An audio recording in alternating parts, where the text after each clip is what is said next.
9 years, and no one had ever put their hands on me afterward. That was the thing about the trial of standing. They watched you take it. They did not touch you when it was done. I came off the chalk that 9th year with the sea wind flaying the sweat off my back and my right hand hanging like a dead bird from my wrist, and 400 people of Kelmar stood on the headland and said nothing at all. Not a cheer. Kelmar does not cheer its king. Kelmar watches its king, the way you watch a wall in a storm to see whether it will hold. I always held. Van Sarl, who had called me out at moonrise, was face down on the chalk behind me with his shoulder out of its cup and his breath coming in short, wet pieces. He was a good man. He had a wife in the lower town and 2 half-grown boys and a grudge about grazing rights that he had let ferment into something that made him think he could take the ring. He had lasted longer than most.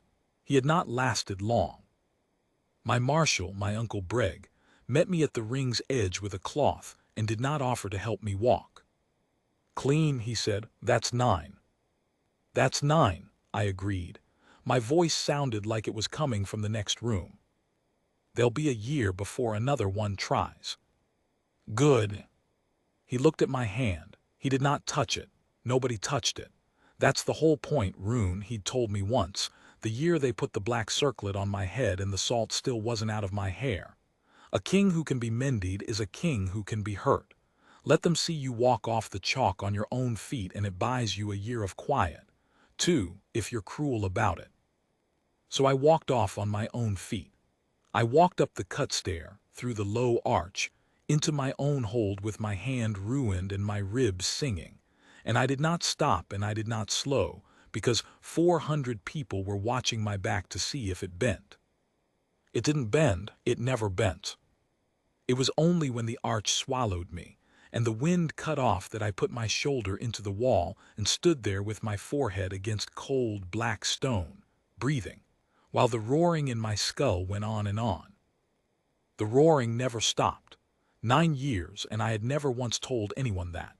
There was a sound in my head like the sea under the cliff, all day, every day, a grinding, hungry noise that was the hold and the debts and the grain count and the moons and the men who would come for the chalk and the men who would come for it after them. I had learned to be a king inside that noise. I had learned to hold court inside it, to sign in it, to eat and sleep and grieve in it. I had never learned to make it stop. I went to look for the healing hall because Van Sarl needed carrying, and I was the only one still standing. That is the honest reason, not fate, not the moon. I went because a good man was face down on my chalk with his arm out of its socket, and it was mine to answer for, and I could still walk. The healing hall was down in the belly of the hold, 3 turns below the kitchens, a long low room with a peat fire and a stone table and the smell of vinegar and crushed yarrow. No king of Kelmar had ever set foot in it. My father hadn't. My grandfather hadn't. There was a saying about it, an old, ugly one.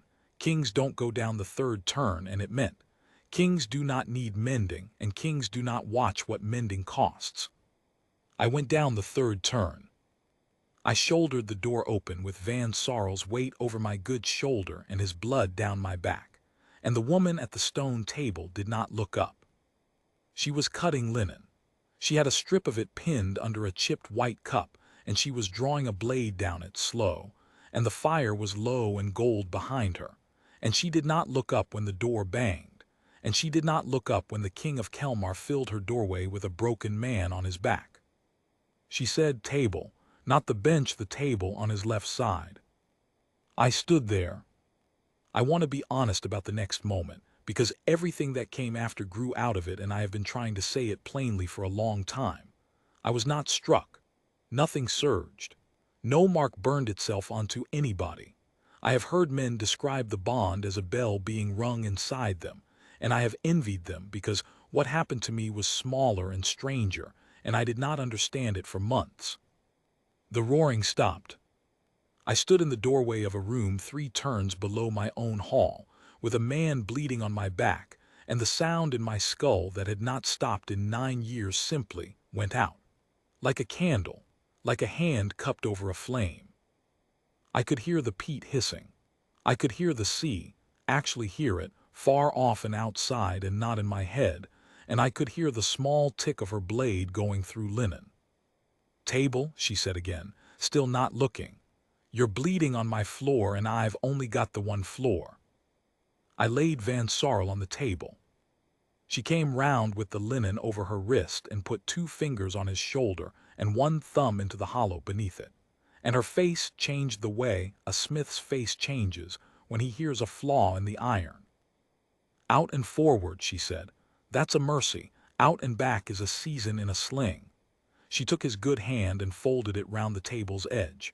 Van Sorrel, listen to me. It's Ives. I'm going to put your arm back into you now and you're going to swear at me and then you're going to sleep and in the morning you're going to feel like a fool and that's the whole of it." He said something that had no vowels in it. "That's right," she said, and put her heel against the table leg and turned his arm, and there was a sound like a boot coming out of mud. And Van Sorrel screamed once briefly with great sincerity, and then went slack. She stood a moment with her hand flat on his chest, counting his breath. Then she reached back without looking and dropped a folded cloth into a basin, and said to me, in exactly the same voice she had used on him, "Sit down.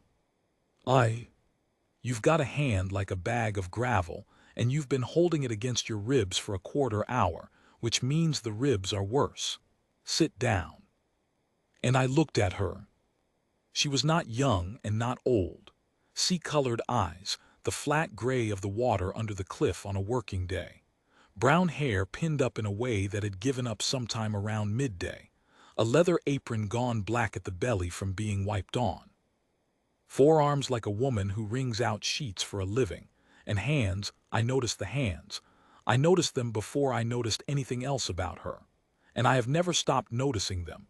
Hands that were nicked and scarred and steady, absolutely steady, holding a strip of linen without a tremor in the room where a king had just walked in. She had not bowed. She had not risen. She had not called me my lord or alpha or anything else. 9 years of Kelmar going quiet and rigid when I entered a room, and this woman had told me to sit down. I sat down. She took my hand. I want to say that carefully too, because it is the whole of it. She took my hand. 9 years, no one had touched me after the chalk. 9 years of walking off under 400 pairs of eyes and up the stair and into an empty chamber, and washing my own blood off with my own left hand while my right one swelled. My uncle had built that. I had believed in it. A king who could not be mended could not be hurt, and a king who could not be hurt would not be called out. And every year the trial went unanswered was a year Kelmar did not tear itself open. I had believed in it so thoroughly that I had forgotten it was a thing that could be otherwise. She turned my hand over in both of hers under the lamp and pressed, and I made a noise, and she said, with no sympathy whatsoever, and pressed somewhere else. 2 bones in the back of it, she said. Here and here, you've done it before. Yes. 4 times before at a guess from the way it's healed crooked. Nobody said it. No. She looked up at me then, for the first time, and her eyes went over my face the way a mason's eyes go over a wall. Nobody said it, she repeated, not a question. She was not asking me. She was filing it somewhere the way she filed the shoulder. Because kings don't come down the 3rd turn. Kings don't come down the 3rd turn, I agreed. Well, said Ives, you did. She splinted my hand. It took a long time. She used 2 flat sticks of ash and a strip of the linen she'd been cutting when I came in, and she wound it in a pattern I have since watched her do 100 times and could not reproduce if my life were the price, and she talked while she did it, in a low practical mutter, mostly to my hand and not to me. Bones in the hand want to be left alone, that's the trouble, everybody wants to grip with them. You'll want to grip, don't, 3 weeks. Yes, 3, don't make that face, I've seen the face. Van there will make it in the morning and I'll say the same to him. There, now, ribs. The ribs are fine. The ribs are fine, she said, in a marvelous flat echo, and put the flat of her hand against my side. I flinched. I had not flinched in 9 years. Yes, she said, fine. I sat in the healing hall 3 turns below my own hall while a woman I had never seen before bound my ribs, and the peat hissed, and Van Sorrel snored on the table like a dog by a fire, and there was no roaring in my head at all. I said eventually, you knew his name. Whose? Sorrel's. Course I did, she said, tying off. He's been down here twice. Once for a hand he put through a fence post out of temper, once for the fever after. He's a decent man with a bad tongue. Wife's called Amit, she does the saltfish. She's better than he deserves and knows it. She sat back on her heels. He'll be sorry about tonight in a week. He's the sort that gets sorry. He called me out. Oh? On the chalk in front of the hold. He came to take my throat out. He did, she agreed, and you broke him like a stick, and now he's on my table and I've got him for a fortnight. That's the arrangement, isn't it?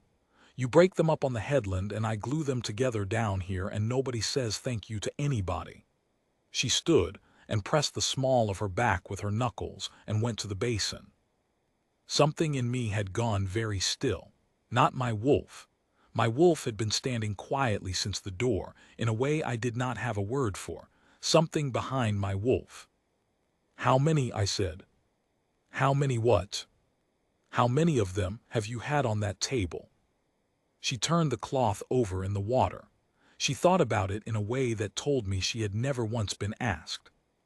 Since the first trial, every one, said Ives. Every man who ever went out on that chalk against you and came off it came down here after. 19 of them. 20 now. The room was very quiet. 19, I said. Well, some of them came down on other men's shoulders, and one of them came down on a door, which was clever of them, all things considered. She wrung the cloth out. Kellick Vane, his jaw. Old Marrow's boy, both knees, and he walks now, more or less, and if he tells you he doesn't it's because he likes the pity. The Ard brothers, that was a bad year. That was the year 2 of them came in a fortnight. The elder's chest and the younger's face. And I did a poor job on the face because I was tired and frightened, and I have thought about it since. She hung the cloth on its nail. Her back was to me. 19 men, she said, and every one of them woke up and said the same thing, and do you want to know what it was? Yes. Did he take anything? She turned around. Not did I win. They knew they hadn't won. Every one of them, first breath, second breath at the latest. Did he take anything off me? Am I whole? Have I got my hand, my knee, my jaw, my eye? She wiped her palms on her apron. And I got to tell every one of them, no, he didn't. You're whole. He put you down and he stopped. Something was happening in my chest that I had no experience of and no name for. They call it mercy up there, she said, tipping her chin at the ceiling at the hold at the 400. The king's restraint. There's a song. I've heard the song. Her mouth did something complicated. Down here it isn't mercy. Down here it's just the difference between a man who can still lift a net in the spring and a man who can't, and either way it's my table and my linen and my 3 weeks. I said, you've been doing this for 9 years. 11, said Ives. The trial's 9, the hall's 11. I came for the fever the year the boats went down. Who pays you? She laughed. It was a short, surprised, entirely honest sound, and it went through me like a nail through a plank. Pays me, she said. Who pays you? Nobody pays me. The hold gives me the room and the peat and what the physic garden grows, and Amit Sorrel brings me fish when she's got extra, and old Marrow's boy fixed my door badly. She shrugged. I don't want paying. I want a better door. You are in my hold, I said, and I did not recognize my own voice. Mending the men I break, and no one has told me your name. Ives, she said. Ives what? Just Ives, she said. Roadside line. We don't keep the second one, it gets you asked for. And she picked up the lamp and carried it over to Van Sorrel and bent to look at his color. And the conversation was, as far as she was concerned, entirely finished. I went back the next night. I told myself it was for Sorrel. It was not for Sorrel. I went down the 3rd turn with a wrapped hand and a torch I didn't need, and I stood in that low doorway, and the roaring in my head, which had come back the instant I'd climbed the stair the night before, come back so hard I'd had to stop halfway and put my head against the wall, went out again like a snuffed wick. That is when I understood that something was wrong with me. She was feeding Van broth. She did look up this time briefly and said, "He's fine. Sit down, I'll look at the hand." "I didn't come for the hand." "You came for the hand," said Ives. "You just haven't caught up with yourself yet. I came for the hand for 11 nights. I want to put down what those nights were, because Kelmar does not have a word for them, and I have needed one ever since. She did not treat me as a king. That was the first thing, and it was so strange that it took me 4 nights to stop bracing for it. She did not bow, and she did not soften her voice, and when I said something foolish she said, "That's foolish." And when I was in her light she said, "You're in my light," and moved me with the back of her wrist like I was a chair. And she did not lie to me. That was the second thing, and it was rarer. I had not been told the truth in 9 years. Not by Breg, who told me the useful thing. Not by my counsel, who told me the survivable thing. Not by the hold, who told me nothing at all and watched my back to see if it bent. On the 4th night I asked her whether the hand would come right, and she said, "No, not right. It'll close and it'll grip, and it will hurt you every winter for the rest of your life, and by 50 you won't be able to hold a pen with it. That's what 4 unset breaks buys you." And then she went back to grinding her yarrow and let me sit with it, and did not once tell me it would be all right. I nearly wept. I want that written down. The king of Kelmar, unbeaten on the chalk for 9 years, nearly wept in a peat-smelling cellar because a woman with a mortar told him the truth about his own hand and did not dress it up. On the 6th night I asked her why she'd come to Kelmar, and she told me about the fever year, the boats going down, and the sickness that came up out of the wet after, and a girl of 19 who came in off the road with a bag of her mother's tools and stayed, because there was nobody else, and then never got round to leaving. On the 7th she made me hold the lamp while she took a fish-hook out of a child's palm, and told the child, gravely and at length, that it was the finest hook she had ever seen, and that she would be keeping it. And the child forgot to cry, and afterwards Ives put the hook on the shelf with, I counted, 9 others. On the 8th I brought her a door. I had it made. I had the hold's best joiner make it out of seasoned oak with a proper iron latch and hinges that would not weep in the salt, and I had 2 men carry it down the 3rd turn and set it in its frame, and I stood there like a boy while she opened it and shut it and opened it and shut it and ran her thumb down the grain. "That's a good door," she said. "Yes." "That's a very good door." She shut it again, opened it. "Why?" "You said you wanted one." And she stood with her hand flat on my good oak and looked at me for a long moment with those flat sea-gray eyes, and I understood, with a slow, cold clarity, that she was not fooled, and had not been fooled for some nights, and was deciding, right then, with her hand on the door, what she was going to do about it. "Rune," she said. Nobody had used my name in 9 years. "Yes," I said. "You come down here every night and you sit in my hall and you let me splint you and you don't say anything, and the men who come in with a split head think you're a fixture. They think you're some cousin of mine who does the lifting." She let go of the door. "And every night you go up that stair, and by the time you reach the arch your shoulders have gone up round your ears again. I've watched you do it 11 times. What is it? What's up there?" I could have lied. I was good at it. It was most of what a king does. "Noise," I said. "Noise." In my head, since the circlet, it doesn't stop. I looked at my splinted hand. It stopped down here. Every night at that door it stops. Ives was quiet for a while. "Well," she said at last, "that's a very great deal of weight to hang on a cellar." "It isn't the cellar." "No." She agreed unhappily, "It isn't." And she went back to her table, and did not speak to me for the rest of that night, and I sat by her fire like a fool, and was more at peace than I had been in 9 years. Breg came to me on the 12th day. He had been my father's marshal and my grandfather's before that, and he was old and hard, and he had never once given me advice that was wrong, only advice that was cold. "You've been down the third turn," he said. "Yes." "Every night." "Yes." He stood at my window with his back to me and looked out at the chalk ring cut into the headland, white as a scar, with the sea beyond it going about its business. "The trial holds because you're not a man," he said. "You understand that?" "I understand it." 9 years, 20 men. Not one of them beat you and not one of them died, and that's the thing that keeps the hold whole, Rune. It's not the winning, it's that they can call you out and lose and go home. It's the safest arrangement any hold on this coast has had in 100 years, and it is built on one single stone, and the stone is that you cannot be broken. He turned round. "A king who limps down to a cellar every night to be nursed by a hedge woman is a man, and men get called out in the spring." "She has mended every man I ever put down," I said. 19 of them, 20.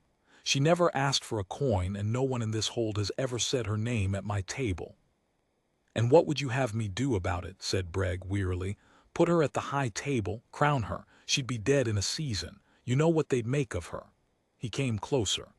"You've gone soft in a cellar and it's cost you nothing yet, and I am telling you as the only man who loved your father, it will cost you everything, and it will cost her more." I did not answer him.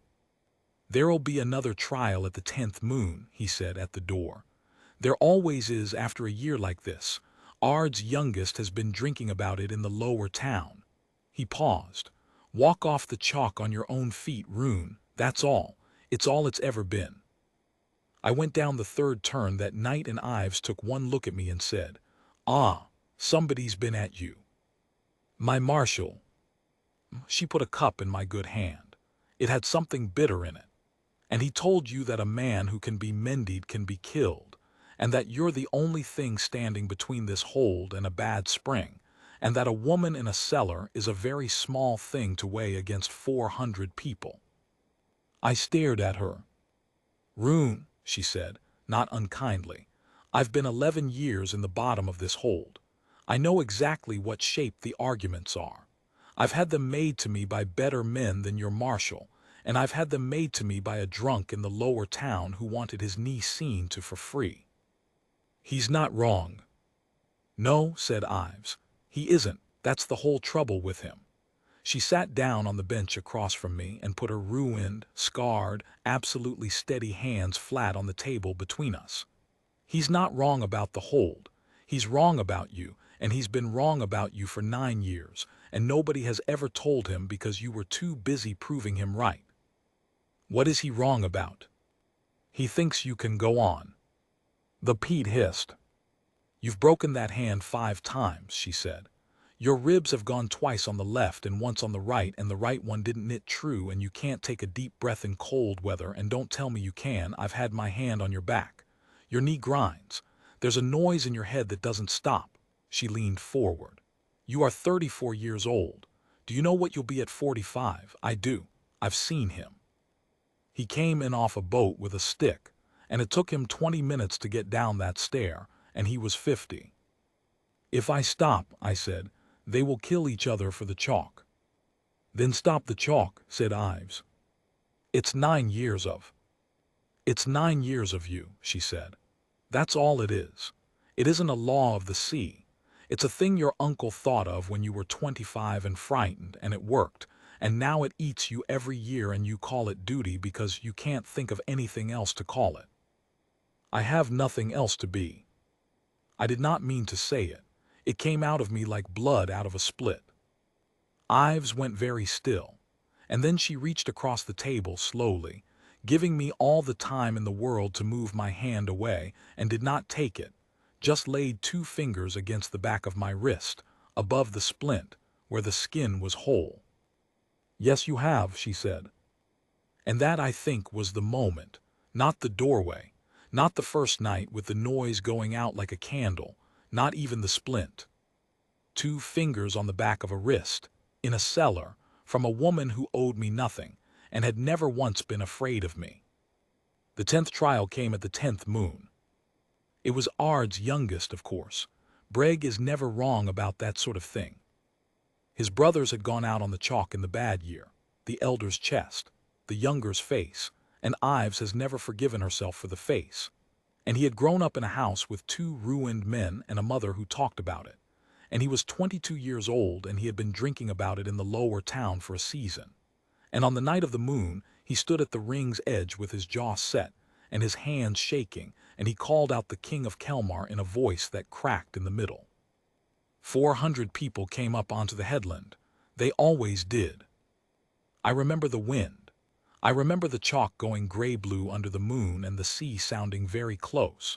I remember that my hand was still tender, 3 weeks, she'd said, and it had been 5, and it still would not close all the way, and that I flexed it and thought, very clearly.